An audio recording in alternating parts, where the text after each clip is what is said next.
大家晚安。非常高兴我们一起在每周六的晚上，我们同心一起来敬拜。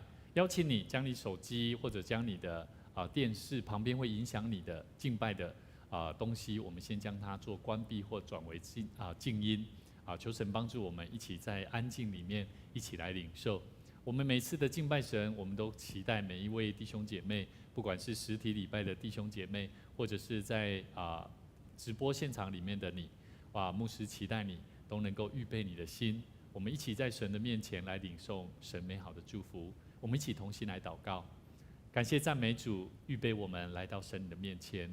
愿主你再一次使用我们的生命，好叫我们的生命能够不仅透过你的话语，也透过敬拜，透过今天与主你亲近的机会，让我们的生命能够学习更多的仰望神，能够得着生命的帮助与智慧。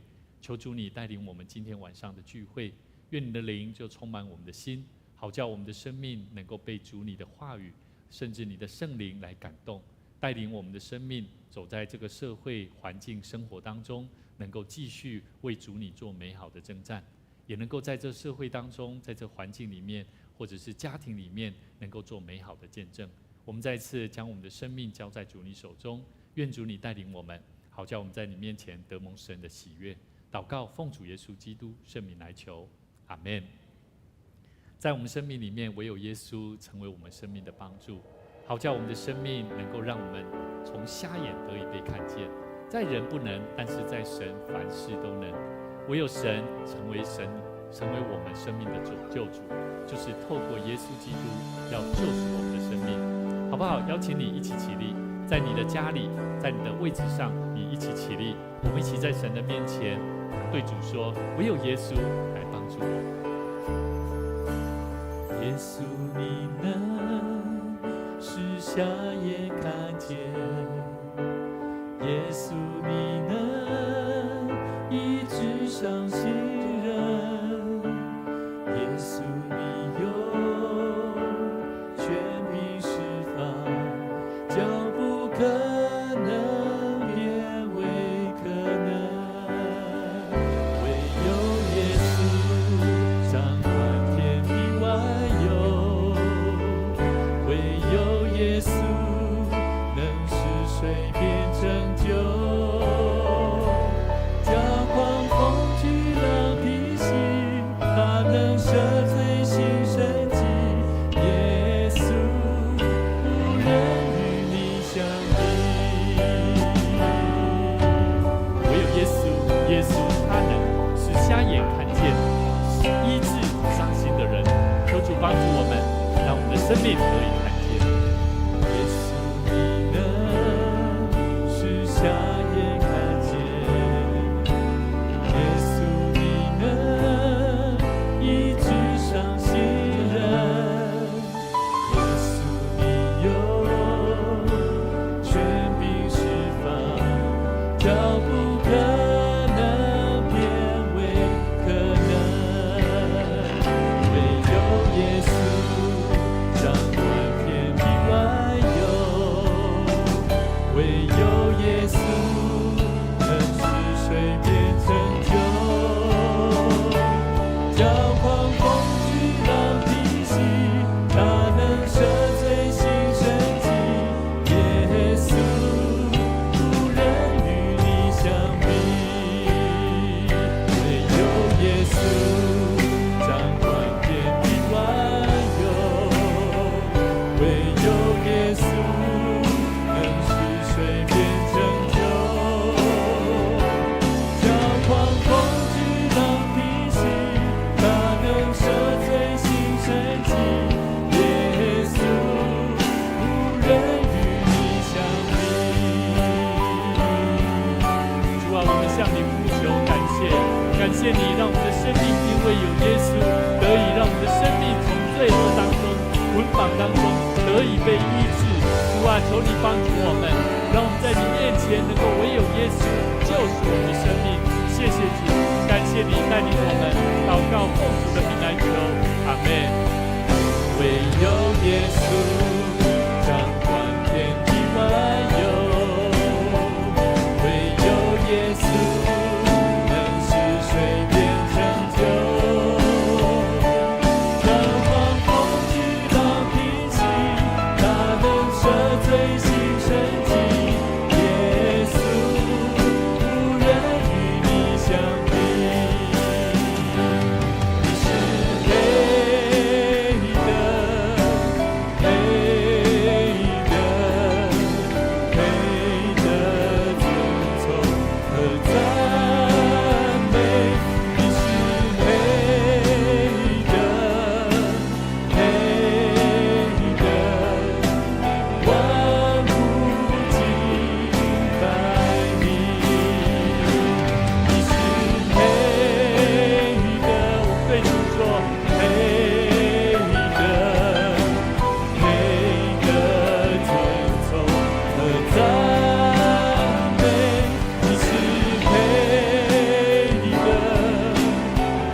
洁的主，主啊，你是圣洁的神，主啊，你不仅将你圣洁的荣光建造在这全地，你要让我们的生命能够活出圣洁的生命。主啊，求主你帮助我们，我们愿意在你的面前能够再次对主张口，对主说，你是圣洁的主，你是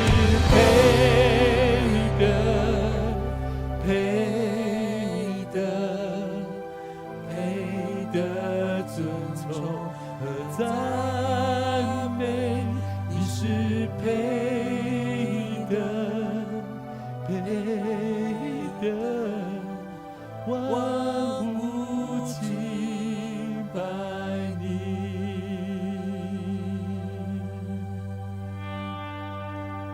主啊，我们向你献上感谢，你是配得我们尊崇尊荣的神。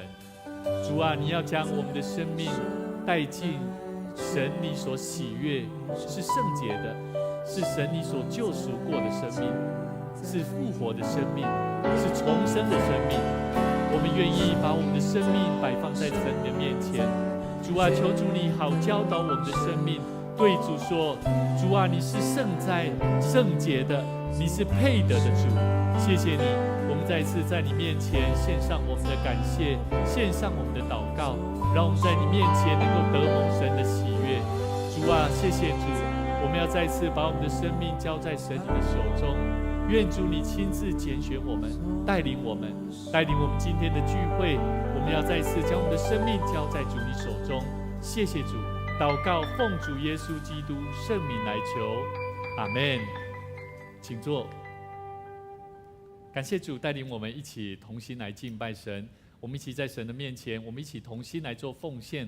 基督徒，我们一起用奉献的行动来见证我们是神的儿女。如果你没有预备，没关系，求神来预备我们，让我们的生命能够在每一次的奉献里面，我们都做好我们的预备来奉献给主。神也喜悦我们，也欢迎每一个在直播现场的每一位弟兄姐妹。如果你就近的教会，牧师也鼓励你将你的所要奉献的金钱带到附近的教会来祝福教会，祝福神的产业。神也要大大赐福我们的生命，祝福我们。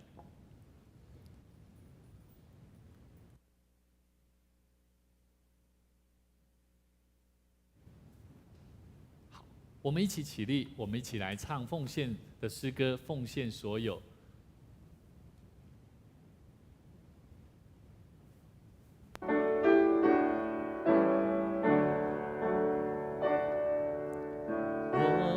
将所有献于耶稣，甘心乐意全奉献。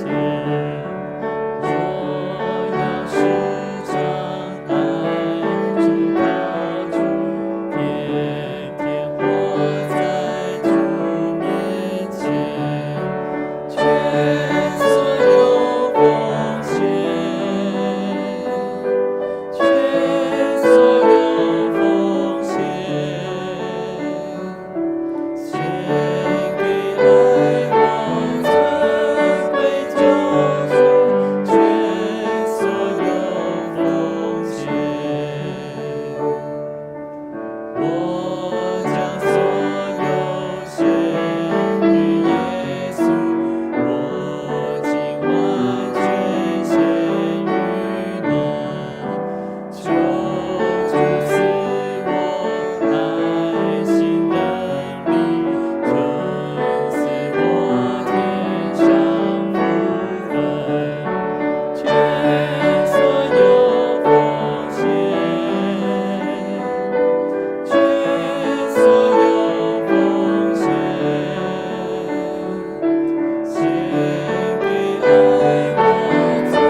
上帝所创造，他拥有赏赐与收回的权柄。此时，我愿意从你所得到的恩典，用感恩与敬虔的心，奉献在你面前。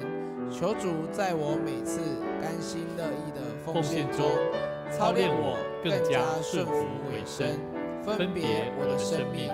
我相信奉献是栽种丰收的种子，我深信奉献是实践基督的生命，我确信奉献是生命主权的交托。求主按照你的信实与怜悯赐福我们，保守你的教会，坚固你的百姓。奉主耶稣基督的名来求，阿们。请坐。牧师在这边来做教会的有关的消息分享报告哈。那我们在明天是大专的纪念主日啊，我们也会由这个太平径教会的萧恩哲牧师来到本会来做证道。那在当中也会有大专的学生王世修同学来做请安报告，也请大家一起为这件事情来关心代祷。在大专的工作，其实大专生他们有很多，大部分都是离乡背景哈，去到不同的地方，但是他们能够在就近的教会得到教会的牧养跟陪伴，其实非常重要。所以我们能够透过关心大专中心他们在做这方面的牧养工作，其实需要各位弟兄姐妹来做关心代祷跟奉献哈。那我们在5月26号啊，牧师要带领大家，我们要带领大家去学习怎么样为别人做这个代祷的工作。代祷的工作，其实基督徒都知道祷告很重要，但是我们很少会为别人祷告。所以代祷就是一种带领别人哈，我们代表对方。有些人他犯罪，他不知道跟神的关系，可是我们透过带领他，甚至能够代表他在神的面前做认罪悔改，甚至求神赦免，这些动作都是需要的哈。所以其实在很多时候，我们在家庭里面有很多家人是需要我们为他代祷的。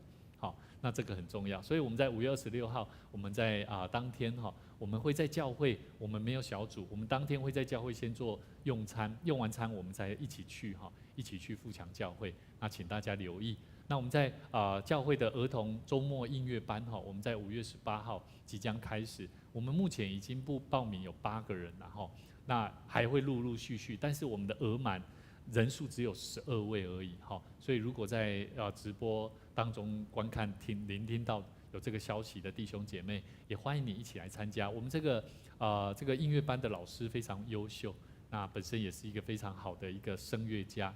那我们期待帮助一些小朋友、年轻人在学习唱歌方面的技巧。那如果已经国中生、高中生也没关系哦，牧师也鼓励你们都可以一起来学习哈，来聆听呐哈。好，那我们在2024年的圣灵降临节，台南地区的全球祷告日，我们现在是需要，我觉得教会要成为一个军队。教会如果不是军队，那就是散沙；不是军队就是散沙。意思就是说，当我们遇到魔鬼、撒旦的攻击，遇到困难在攻击我们的时候，实际上我们很容易离开神了。所以基督徒一定要在教会里面成立，要像军队一样。是战战兢兢的做好每一件生活工作的事情，所以我本身非常看见我们的弟兄，他对生活管理饮食非常讲究哈。我觉得这是一个非常好的一个，就像军队对自己的生活的管理很重要哈。所以我们期待透过祷告，透过圣灵降临节的时候，我们透过更多的祷告，我们要去长荣大学哈。那我们在当天也期待大家能够预备心，我们要为许多的事情来祷告。现在末后的世代有很多的攻击在我们现在的社会，还有在我们本身身上，我们需要多加留意。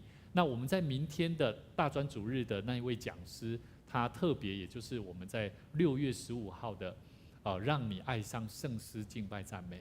他本身明天这位肖老师也是肖牧师，他本身也是这个活动里面的主讲者。那我们牧师期待我们大家能够一起来学习。如果你本身对键盘乐器想要弹琴的有兴趣的，可以来参加这一次的6月15号的活动哈。那牧师今天要带领大家一起来认识几个很重要的生命问题，叫做用信心来为你的生命带来奇迹。那我觉得这个我牧师很常分享在每一个礼拜，神都好像在带领我，甚至带领弟兄姐妹一起在经历我所要传讲信息的内容这个东西都是我提早之前就已经预备好的。可是在当周牧师会特别跟某些弟兄姐妹都会有特别不一样的生命的经历，都是在经历我所讲到所要传递的真理。所以各位弟兄姐妹，今天牧师要带领大家一起来认识这一段圣经以前，牧师想要问几个问题。我觉得每一个人信主的过程当中，在生命的本质里面，一定会经过几个过程，就是第一个叫做认识，认识什么？认识你，认识我。你认识我吗？那我叫什么名字？不知道，对不对？我们认识，我们知道看过他，可是我们知道他的名字吗？甚至知道他的名字之后呢，我们还要认识什么？认识他喜欢吃什么，认识他喜欢的层面是什么，认识他不喜欢的东西是什么，甚至认识他的与我的关系是好坏，甚至认识我们之间的互动是如何，都有。那么我要问各位，我们认识神吗？我们了解神吗？所以我觉得人在信主的过程，在与神建立关系的过程里面，生命的本质面就会经历过几个部分，叫做我认识神吗？我体会过上帝的能力吗？学生要体验上帝的能力是什么体会啊？你们有没有想过？学生同学，你们觉得我们做学生的，我还小，我年纪还小，我怎么体会上帝啊？体会什么？有没有想过这个问题？可以想看看哦。我觉得对我来讲，我年纪还小的时候，我觉得我在体会到底上帝是真的还假的。对我很单纯，因为年纪还小，我不懂，我不知道上帝到底是长怎样。我在想的是，上帝他会照着我所想要的会给我吗？我也在想这个问题。可是我还懵懵懂懂，还不了解。我只是我喜欢的东西，他会给我吗？是比较具体的。所以我会去体会，到底这位上帝是真实的吗？甚至最后我就去经历了。我告诉各位，我在国一的时候，我的父亲他为我买了一台脚踏车。那我记得非常清楚，那一台脚踏车是捷安特的，黑色的。我到现在都还有印象，那个脚踏车的形状、颜色非常好，3800块，价钱我都知道。当时候在30年前那个脚踏车3800是非常贵的哦。可是呢，我当时候很喜欢打电动，每次只要去教会玩，我都是急着要赶快离开教会，约着教会的朋友跑去打电动。可是当时候呢，我不懂，我就骑着我心爱的脚踏车，就每次结束后我就赶快冲去打电动。而且我当时候有做一件事情，因为当时候的我会偷拿家里爸爸妈妈的钱，然后呢去打电动，然后每次打完电动，每次总是跟着教会的朋友，然后我都会自掏腰包。他那个当时候的机台就是每投10块钱，只要你没过关就会怎么样，就结束了。当时候呢，我就会怎么样？每次结束了，我的朋友结束了，我就掏钱了，赶快继续跟着我一起把它破关。可是呢，当时候我的脚踏车就放在门口，我想说我看一下反正就在我旁边，不会不见了。最后我发生什么事情？脚踏车有没有存在？被偷了。哇，你知道吗？我心里面好像害怕极了。我唯一是那个时候，我终于跟神说：“神啊，让我的车子可以找到吧。”我告诉你最后有没有找到？有，可是呢，是我的父母亲带着我去找到。你知道，去找到了以后呢，当事人那个孩子他并不承认。后来我的家人也没有追究，因为毕竟你不见了嘛，不见就不见了，你也没有什么证据说是人家偷的。可是当时候是确实有人告诉我们谁，你要循着哪里去找，真的找到。那在整个的过程当中，我学习到的经历是什么？我一直在回想，你看我现在当牧师了，这件事情并没有不见了。我的经历是什么？我的经历是神告诉我不要偷拿。我的经历十诫里面有没有这一条？有。神教导我，让我跟神的关系，我每一个礼拜都去教会，可是我并没有去经历神的存在。最后我明白了，最后我确信上帝是真实的。那现在我站在这里传递神的真理，有没有信心？有，因为我生命得着了。可是不是每一个人都能够体会，这不是本来就是会过程吗？过程，可是不见得每一个人可以看见生命所得到的信心是什么。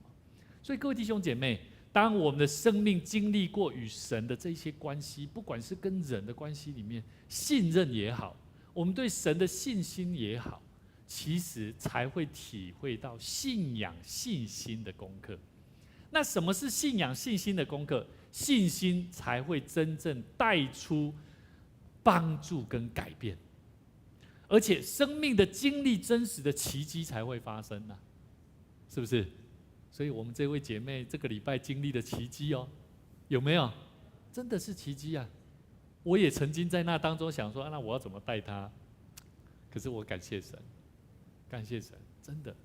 所以神迹有没有奇迹有没有可能发生？是有的。在哪里？在你自己本身，从信心来。所以各位弟兄姐妹，今天牧师要带领大家一起来认识马太福音。天国里谁最大？当时候呢，马太福音18章1到5节，这时门徒他们上前来问耶稣说：“耶稣啊，天国里谁最为大？”耶稣就叫了一个小朋友来就来站在他们当中，然后就说：“我实实在在告诉你们，你们若不回转，变得像小孩子那样，绝不能进天国。所以，凡像这小孩子一样谦卑的人，在天国才是最伟大的。谁为了我的名接待这样一个小孩子，就是接待我。”过去我看这一段圣经节，我觉得莫名其妙。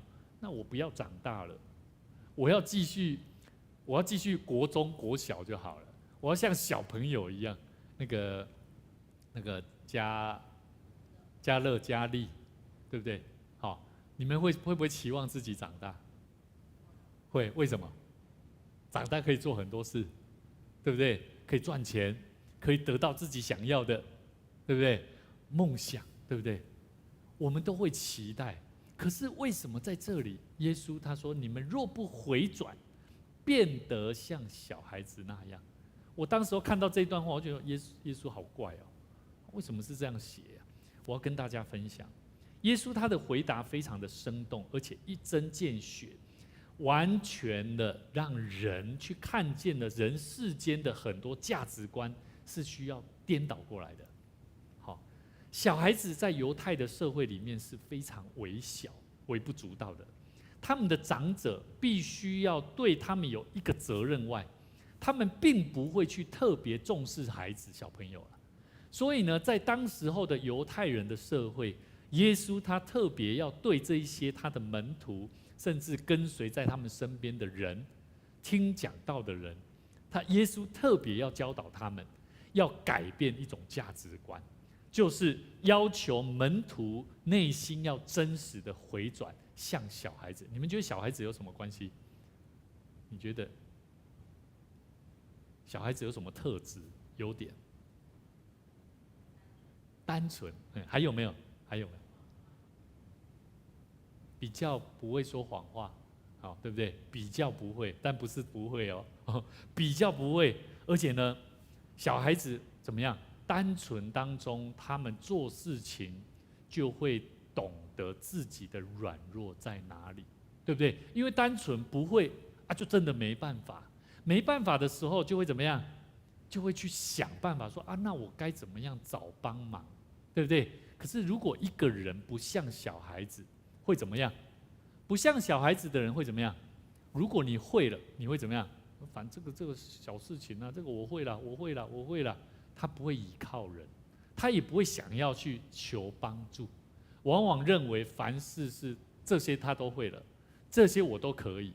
好，甚至他会认为，我不需要人家的帮助，人的心慢慢的越来越骄傲，都有可能。所以呢，这里特别讲到，若不回转，变得像小孩子的样式，这是一个被动式的动词啦。什么意思？表示说，若不借着别的方式、别的某种因素来改变，变成像小孩子。好，所以这个回转在原文的意思是被动式的哦，不是主动式哦。什么叫做主动式？啊，反正你叫我回转，好，那我以前不会去教会，我就来教会，这叫主动式的，懂吗？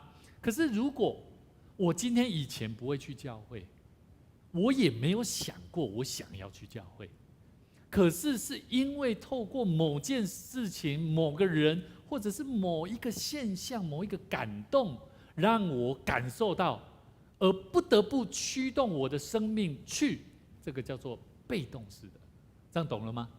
所以这里原文被动式的动词，牧师特别要带领大家一起来看，一个人的回转的生命，变成像小孩子，这个被动式很重要。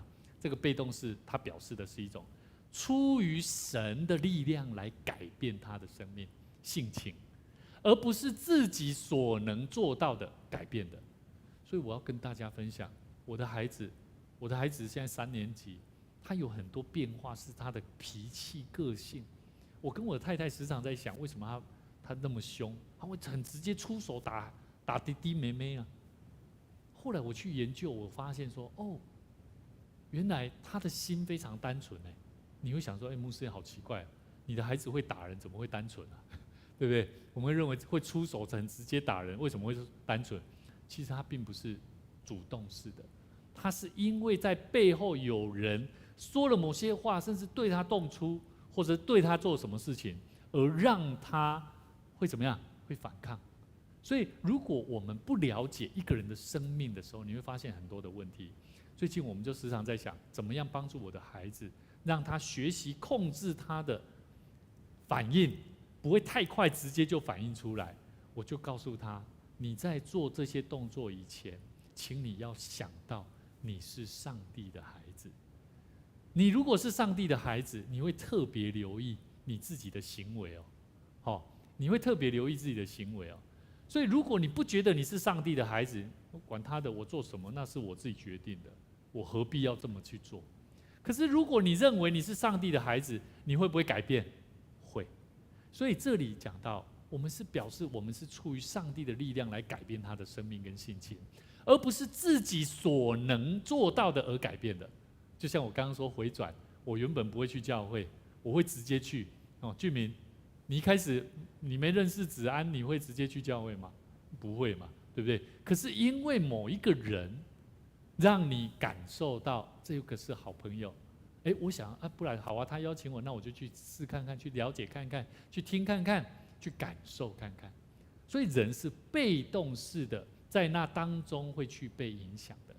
可是这里讲到，你回转了，你要变成小孩子的样式，还有一个目的哦。小孩子的样性代表的是什么？就像神的话语，它是非常的单纯，是值得我们去信赖的。所以孩子也是一样，我们不能够用太多我们现在已经成熟人太多的刻板的印象来灌压放在孩子身上。这是我现在做爸爸正在努力学习的，所以真的不容易。所以求神帮助我们，让我们回转，让我们的心意能够像孩子一样。所以我们要知道，如同一个孩子，他弱小，不能够独立生存，他只能够顺服父母所带给他的正确的生命教导。所以我们要不要学习像孩子这样的心？要。我再讲一次，我们要学习像孩子的心。所以我每次看到以乐、以利，还有嘉乐、嘉丽姐姐没有来，嘉恩，对不对？我看到你们，我觉得你们很单纯，我很喜欢。我觉得你们就像圣经里面讲，回转像他们一样。我非常希望我的孩子稍微长大以后，能够像你们这种个性，非常温驯，非常和善、温柔，这种是需要培养出来的。所以各位弟兄姐妹，其实我们很多人都有这种特质，所以我们要不断的学习，去帮助有一些脾气比较不好的。所以为什么牧师都会认为说，我们过去曾经有一些比较行为偏差的孩子，他们可能一开始觉得教会很不一样，他们去到教会，我觉得我们要把这样的影响力去影响他们，懂吗？有恶势力，我们要懂得用温柔去跟他们做朋友了，让他们的性情、个性很多方面去跟着改变。所以各位弟兄姐妹，变成孩子的样式是什么？代表着是他放弃对于地位的执着跟争取，他宁愿去卑微啊，他才有办法像小孩子啊。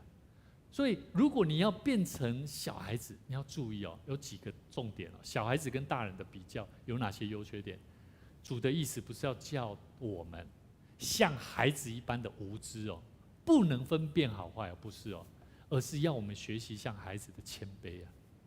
所以，各位弟兄姐妹，有一个故事，有一个6岁的孩子，小女孩，曾经牧师有分享过这个故事。他时常拍着自己1岁的弟弟，他学着妈妈说：“乖乖，别哭，别哭。”然后这个弟弟就在他旁边，他就会闻到他的弟弟有一个浓浓的药味。然后呢，爸妈就告诉这个姐姐，说弟弟他病得很严重，可能他的生命没有办法活很久。姐姐就握着他的弟弟，然后在那当中，每次都会听到爸爸妈妈在讲。爸爸说开刀太贵了，我付不起那一笔钱呐。那最近的账单我们都付不太出来。那妈妈在那当中，这个姐姐也听到妈妈说：“是啊，是啊。那光是这半年医药费我们也欠了很多钱，都还没有还，真的只能够靠奇迹来救我们的孩子了。”这个女孩，这个姐姐，她就有疑问，她就在想，这个奇迹到底是什么？既然能够救弟弟，为什么不赶快去买这个奇迹呀？去买这个奇迹，他就这个姐姐就赶紧跑进去房间里面翻箱倒柜找他的铺满就找到了1块钱他唯一的那1块钱他就拿去要去买奇迹来治疗他的弟弟。后来他不知道这1块钱到底能不能够买到奇迹呀？你觉得可以买到吗？你们觉得可以吗？不行，对不对？好，我们牧师继续把故事讲下去。他就跪下来祷告，他跪下来祷告说：“主啊，求你让这个1块钱可以救我的弟弟的奇迹，不要太贵，让我有机会可以买到。”他祷告完了，他立刻就到对面的超商真的去买啊。然后呢，他就站在那个收银台的那个队伍非常长他就排着，轮到他了。这个姐姐她就在轮到她的时候，这个收银台的小姐就问她说：“妹妹啊，你要买什么啊？”这个小妹妹她就回答，她说：“我要买一个奇迹啊。”这个小姐呢，这个姐姐就告诉她：“我以为你是要买什么我们的产品可是我没有听过我们有卖奇迹这个东西耶。”她说：“对不起，你再重复一次。”这个妈妈这个不是妈妈，我看到妈妈就讲妈妈。这个小姐这个柜台小姐，她又继续那没关系，她会自己关。这个小姐呢，她就继续问这个孩子，问这个小妹妹，她就说：“你可不可以再说一次你要买什么？”她说：“我要买一个奇迹，我的弟弟病得很重。”这个收银台小姐一头雾水，她说：“什么？我们没有卖奇迹呀？”这个小女孩很坚持的，她说：“我弟弟病得很严重，我妈妈说奇迹可以救他，我要买一个奇迹回去救他。”这个收银台的小姐就对这个问题她没有经验，她就问当场的顾客说：“请问一下，有没有人可以帮一下这个小朋友，看他到底怎么样去买到这个奇迹啊？”突然间有一个穿着非常体面的男士就问这个小女孩，他说：“你弟弟他需要什么样的奇迹啊？”然后大家都在看这位男士，这个小女孩就是说：“我弟弟他病得严重，我爸爸妈妈他们说开刀太贵了，只能够靠奇迹来救他的弟弟，所以我就赶快想说要来买这个奇迹。”那个男生他就问他说：“那你有多少钱啊？可以买啊？”这位小女孩说拿起她的口袋里面1块钱。这位男士就拿来说：“现在一个奇迹也大约是需要这个价钱的。走，带我去看你的弟弟，或许我可以卖给你哦。”后来这个小女孩就非常高兴的感谢上帝，他跟上帝祷告，他说：“亲爱的上帝，谢谢你听我的祷告。奇迹真的不太贵，1块钱就够了，感谢天父。”几个礼拜后，这个小女孩她在医院看到她的弟弟顺利的活下来了，而得到了医治。她的父母亲和这位穿着体面的男士在交谈当中，原来那一位男士是一位非常知名的心脏外科医师的权威。这个妈妈说：“医生，谢谢你，谢谢你救了我的儿子的命。”爸爸又说：“请你帮我谢谢你那一位为我们付掉这些手术费用的那位匿名的善心人士，他一定花了一笔不少的钱。”医生说：“不多啦，不多啦，我一定帮你们谢谢他。”医生心里面真的不多，只花了1块钱。我听到这个故事，我非常感动。其实，在我们的社会当中，有很多人的生命，他们是不断的在往下扎根，期待他的生命是透过信心，在经历生命的奇迹。所以，各位弟兄姐妹，不要让你神所给我们每一个人生命的心，是带来应该有的信心。我们再来复习一下，我们今天所看的圣经节。天国里谁最大？耶稣只有告诉我们，我们要像孩子一样的心回转。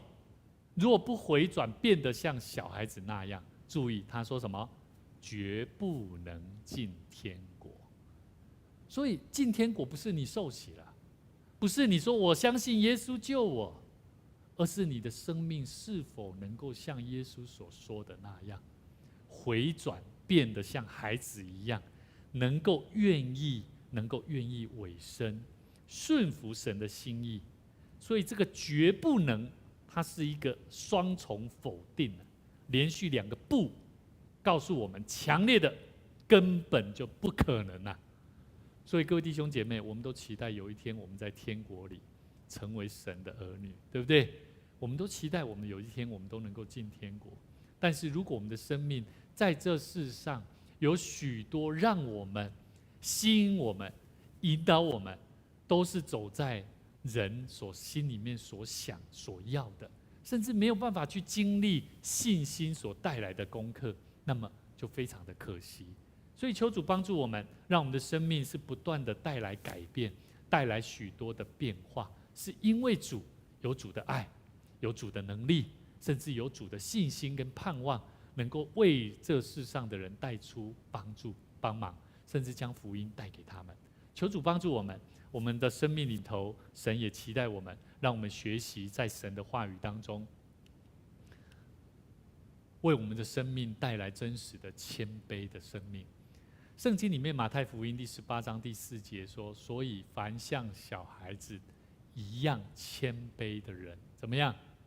在天国里才是最伟大的。”所以各位弟兄姐妹，我们常在神的话语里面，信心是必须要生根建造的，信心才会得以被坚固，忍耐的心、积极的态度才会产生，完全成功无亏欠的心才会在我们生命里面。这就是圣经里面雅各书里面所说的1章3到4节说：“要知道你们会产生忍耐。”他讲的是遇到试探当中，遇到试炼的时候。第2节，你们要第4节说：“你们要忍耐到底，使你们纯全完备，毫无缺欠的生命，也在我们生命当中。”求主带领我们，祝福我们的生命，让我们的生命能够在信心里面带出奇妙的生命工作，就是奇迹的发生。有很多人说，现在耶稣好像不在这世上，我们都很难看见奇迹。可是牧师鼓励各位，在你生命当中，你要去找出你生命的问题，你要去找出你生命的问题，然后试着去改变它。神会带给你生命带出很多奇妙的工作。就像刚刚牧师一开始所提到，我国中的时候，因为一台脚踏车，失去3800的脚踏车，却带给我的生命是非常好的功课。我不再打电动，不是我不再真的不打，是我真的不偷钱打电动，对吗？我刚刚讲我是偷钱去打电动的，可是却因为一台脚踏车，却让我不敢再偷钱了。所以神帮助我的生命是带来非常大的改变。我期待我们对神是全备的、完全的，是毫无亏欠的。我们在这世上不要做一个亏欠神的人。在这世上有很多人，他们用很多的金钱投资在哪里？投资在自己身上。可是我们对上帝是亏欠很多，所以求主帮助我们，让我们的生命能够学习分享，能够学习更多领受神丰盛的应许跟奇妙的工作。愿神赐福大家，我们一起同心来祷告。主啊，我们恳求你赦免我们的罪。